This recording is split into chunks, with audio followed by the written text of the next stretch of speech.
Coucou les kids, j'espère que vous allez bien. Aujourd'hui on se retrouve pour une toute nouvelle vidéo et ce sera une vidéo sur les tests de personnalité que j'ai pas arrêté de voir tourner à un moment donné sur les réseaux sociaux. Donc j'espère que cette vidéo vous plaira. Prenez quelque chose à boire, à manger et on attaque. Petit aparté pour cette vidéo, comme vous avez pu le voir, je me suis fait des tresses. Je me suis inspirée de la coupe de cheveux de Tayla et de Manon dans le Katsai. Donc bon, là je les ai attachés, mais je suis trop contente, franchement, ça fait du bien. Et je voulais vous dire autre chose, c'est que pour faire cette vidéo, j'ai cherché plusieurs tests différents sur internet. Et déjà, c'est pas des tests officiels, faut pas prendre les résultats premier degré bien évidemment. Et faites attention parce qu'il y a des sites qui sont payants. Genre, si vous faites le test et à la fin, pour avoir les résultats, il faut que vous payiez une somme. Donc faites attention. Il faut quand même un peu se calmer, c'est des tests de personnalité basiques, bateaux, on va pas se mentir. Donc faites attention si vous voulez faire des tests de personnalité sur internet. Voilà. Donc on va commencer cette vidéo. Je sais pas honnêtement combien il y a de questions, donc c'est parti. N'hésitez pas à faire le test en même temps que moi. Comme ça, on verra si nos personnalités match ou si vous êtes différents ou qu'est-ce que vous aurez répondu à ma place. Allez, c'est parti! Alors la première question, c'est vous vous faites fréquemment de nouveaux amis? Non. Je ne sors actuellement pas de chez moi, donc je ne peux pas me faire de nouveaux amis. Donc non. Et ça me va, hein, je le vis pas mal. Les idées complexes et novatrices vous enthousiasment plus que les idées simples et directes. Non, je préfère les idées simples, genre pas prise de tête et tout. Non. Vous vous laissez en général plus facilement convaincre par des émotions qui vous touchent que par des arguments factuels. Oui, c'est vrai. Votre espace de vie et de travail sont propres et organisés. Oui. Par exemple, avant de faire cette vidéo, j'ai été obligée de tout organiser. J'ai ma petite bouteille là, il fallait que je nettoie la table et tout, donc oui. On reste organisé. Vous restez généralement calme, même sous une forte pression. Non. Ça dépend, ouais. Ça dépend de la situation. Enfin, je veux dire, si par exemple on est au travail et que tu commences à mal me parler parce qu'il y a du monde et que tu stresses et du coup tu commences à mal parler, à mal... bah, je vais te répondre, tu vois. Mais si c'est... moi qui suis stressée parce que j'arrive pas à suivre le mouvement, je sais pas. Oui. Enfin non, je reste pas calme. Genre, non. Vous trouvez l'idée de réseauter ou de vous promouvoir auprès d'étrangers très intimidants? Oui. Je ne comprends pas comment t'arrives à te vendre aussi facilement auprès des gens. Je comprends pas. Cette facilité qu'ont certaines personnes à rentrer dans une pièce et attirer l'attention comme ça, c'est impressionnant. Vous priorisez de planifier les tâches de manière efficace, les accomplissant souvent bien avant la date limite. Oui. Par exemple, quand j'étais au collège et au lycée, ce que je faisais, c'est que le week-end, je faisais tous mes devoirs que j'avais dans la semaine qui étaient prévus pour lundi, mardi, mercredi, jeudi, vendredi. Je le faisais tout et comme ça, au fur et à mesure que les profs donnaient des devoirs, s'ils en rajoutaient, bah, j'avais juste à faire ce qu'ils avaient rajouté et pas faire le DM, réviser et tout. Je trouve que c'était plus simple de faire ça que de faire petit à petit. Les récits et les émotions des gens vous parlent plus fort que les chiffres et les données. Oui, bien sûr. Vous aimez recourir à des outils de gestion tels que les calendriers et les listes. Oui, c'est plus simple pour s'organiser. Comment tu fais après? Parce que des fois la tête elle peut te jouer des tours. Donc ouais. Même une petite erreur peut vous faire douter de vos capacités et de vos connaissances. Mais bien sûr, bien sûr. Vous n'avez aucun mal à aller vers quelqu'un que vous trouvez intéressant et à entamer une conversation. Non. Je peux pas. J'y arrive pas. Je peux pas. Jamais de la vie.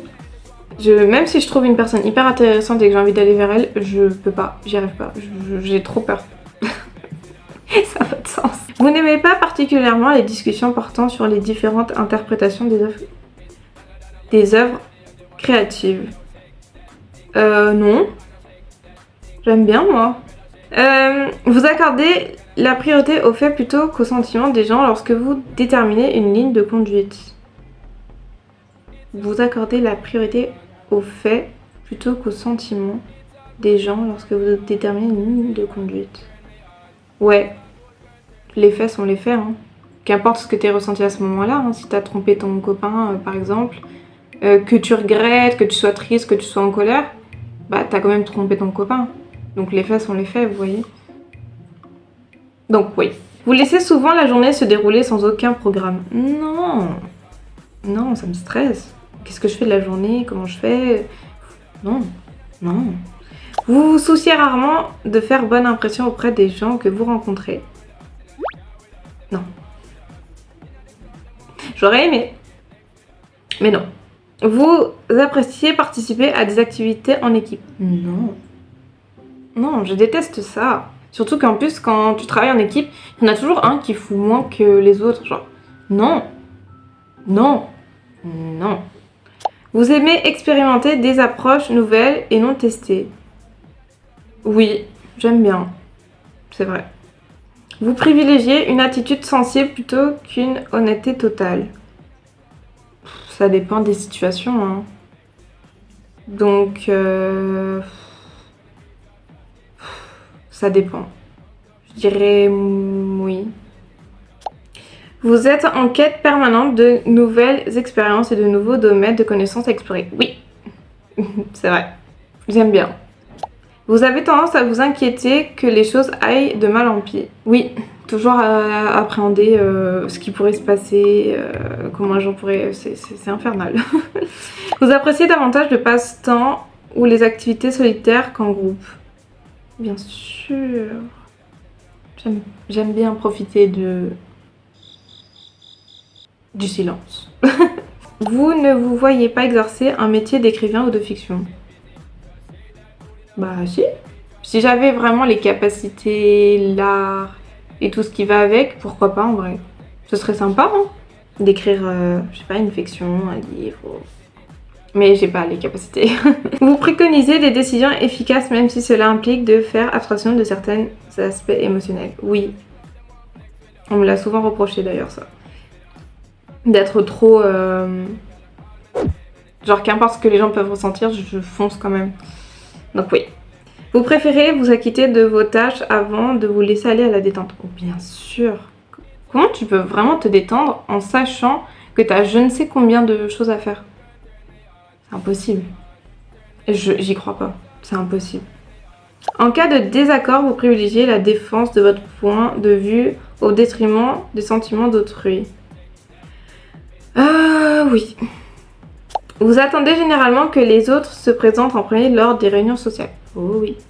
Je ne vais jamais vers les gens. Jamais. Votre humeur peut changer très rapidement. Non. Je suis quelqu'un de très linéaire sur ça. Si je suis de bonne humeur, je suis de bonne humeur toute la journée.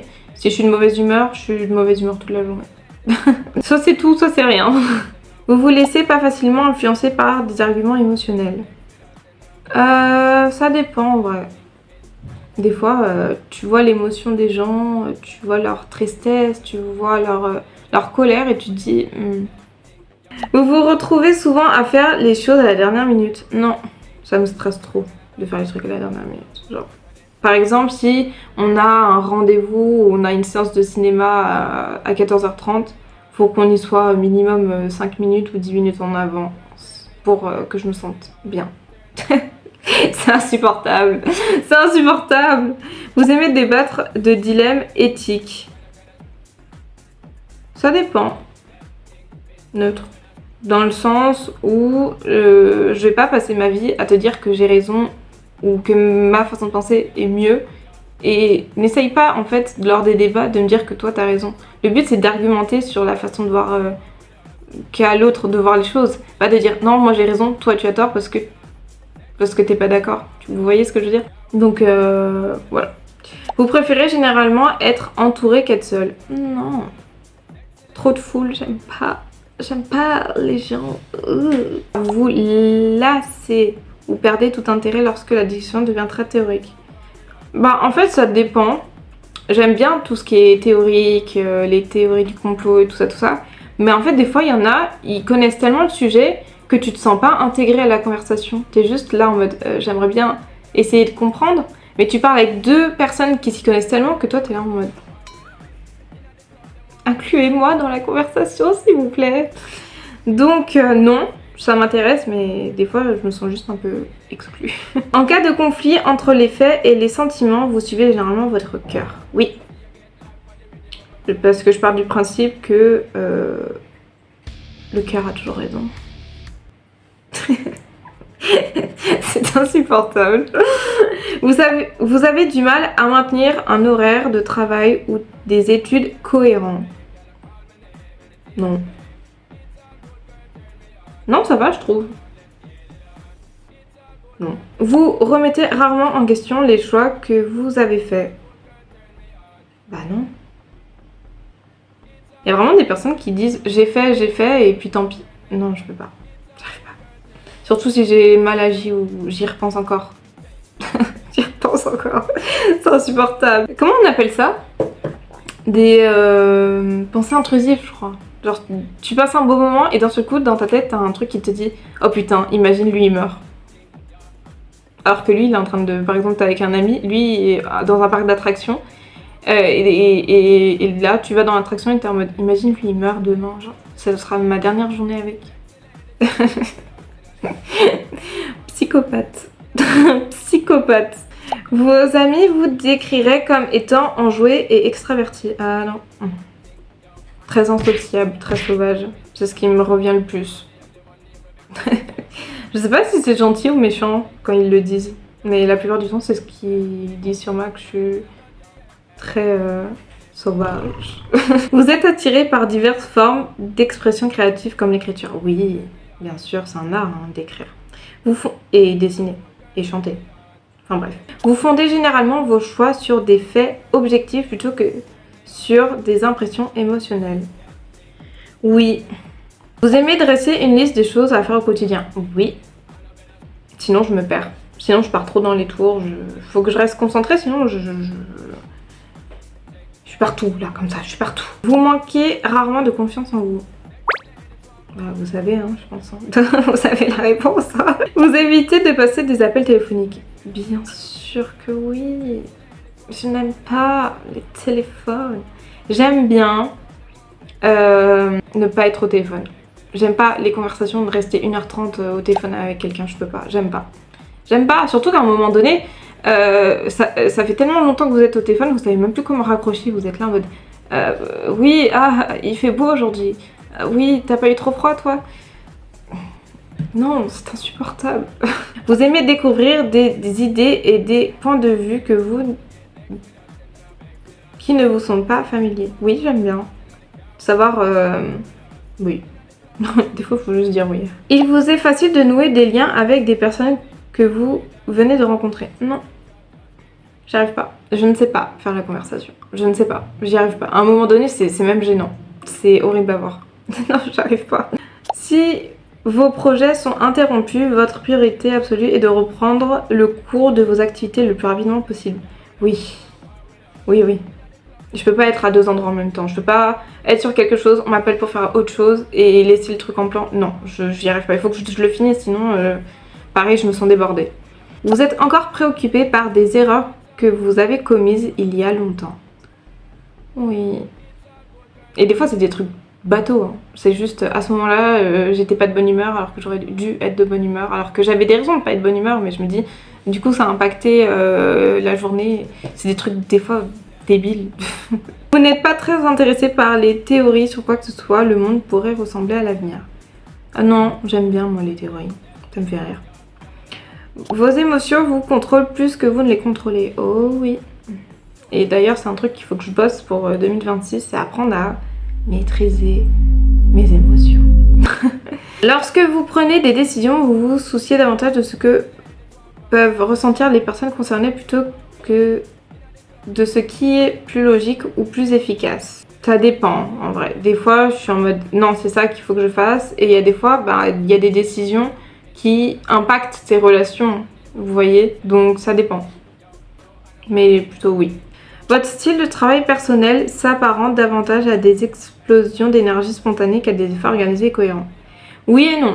Des fois, tout est organisé, tout est prévu, et des fois, je pète un câble et je dis, oh, viens, on va faire ça aujourd'hui, viens, on va faire ci. C'est... Personne n'arrive à suivre. Donc, neutre. Lorsque quelqu'un vous tient en haute estime, vous vous demandez combien de temps il vous faudra pour le décevoir. Oui. On attend tous ce moment où ça va mal finir.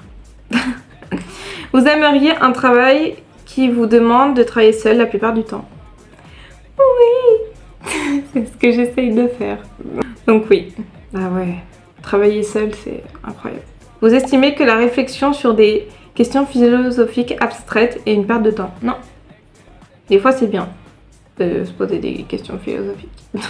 Vous vous sentez plus attiré par les lieux à l'atmosphère animée que par les lieux calmes et intimes. Non. Non, non. Vraiment pas. Je n'aime pas les gens. Ça ne m'intéresse pas, ok?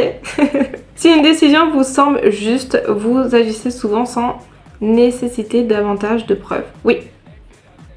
C'est un défaut comme ça peut être une qualité. Vous vous sentez souvent submergé. Oui. Vous accomplissez les tâches méthodiquement sans sauter d'étape. Oui. Vous préférez les tâches qui nécessitent de trouver des solutions créatives plutôt que de suivre des étapes concrètes. Oui, j'aime bien quand il faut faire fonctionner ce qui est là-dedans. Donc oui, de toute façon, dans tout, vous allez me dire, tu as besoin de créativité dans ton travail. Tu as besoin de recouvrir à ce que tu as là-dedans. Donc oui. Vous vous fiez davantage à votre intuition émotionnelle qu'à votre raisonnement logique au moment de faire un choix. Oui. Des fois, quand je dois faire un choix, je me dis toujours, est-ce que en faisant ce choix, tu le regretteras plus tard? Même si c'est censé être un choix logique, je me dis, plus tard, tu le regretteras ou pas? Vous avez du mal à respecter les délais? Non. Vous êtes confiant dans le fait que les choses vont s'arranger pour vous? Oui, j'espère. Sans l'espoir que serons-nous? Que serons-nous? Hop, c'était la dernière question, donc on va voir les résultats tout de suite. J'ai trop hâte de savoir quel type de personnalité je suis dans la société. Il y a 16 excusez-moi, réponses. Moi, je suis type de personnalité avocat. Ok, je m'attendais pas à ce résultat. En tant qu'avocat, vous possédez une combinaison unique d'idéalisme et de perspicacité qui vous distingue dans le monde d'aujourd'hui. Votre riche vie intérieure se caractérise par des émotions complexes, une imagination débordante et une profonde empathie qui vous permettent d'entrer en contact avec les autres sur un plan profond. Waouh! Je ne savais pas que j'avais un tel pouvoir. Vous êtes indéfectiblement attaché à vos principes, ouais ça c'est vrai, et souhaitez ardemment avoir un impact positif sur le monde qui vous entoure, c'est vrai. Votre capacité naturelle à comprendre et à interpréter les sentiments et les motivations des autres est à la fois un don et un défi. Si elle vous permet de nouer des liens profonds et significatifs et d'apporter un soutien inestimable à ceux qui vous entourent, elle peut aussi vous donner le sentiment d'être submergé par les émotions et les besoins d'autrui. Vous êtes souvent tiraillé entre le désir d'aider et votre besoin d'intimité et de solitude. Honnêtement, je pourrais pas mieux me décrire que ça, finalement. Du coup, oui, je pense que je suis un avocat. Donc ça, c'est les résultats. Donc je sais pas si vous allez pouvoir voir. Je vais peut-être vous les lire, ce sera plus simple. Donc, énergie, c'est pour savoir si t'es extraverti ou introverti. Donc je suis à 92% introverti. Bon ça, je m'en doutais. Pour l'esprit, si je suis plus intuitif ou observateur, je suis intuitif à 85%. Ok. Mon caractère, est-ce que je suis plus rationnel ou sensible? Je suis plus sensible à 56%. Tacite, est-ce que je suis plus organisé ou explorateur? Je suis plus organisé à 96%. Bon, ça, je m'en doutais. Et identité, est-ce que je suis plus sûre de moi ou agitée? Et bah je suis à 82% agitée. Donc ça, je suis entièrement d'accord. Ok, et bah écoutez, comme quoi faire un test de personnalité, ça fait du bien parce que ça peut mettre des mots sur comment se décrire. Je pourrais pas mieux me décrire que ce test. Je suis vraiment d'accord avec les résultats. Donc voilà, j'espère que cette vidéo vous aura plu, que vous aussi vous allez faire ce test. Je vous le mettrai peut-être en barre d'infos ou en commentaire. N'hésitez pas à me dire ce que vous êtes, est-ce que nos personnalités matchent ou non. Et j'espère que cette vidéo vous aura fait plaisir. Donc prenez bien soin de vous les kids, on se voit la prochaine fois. Prenez bien soin de vous, c'est important. Et à bientôt.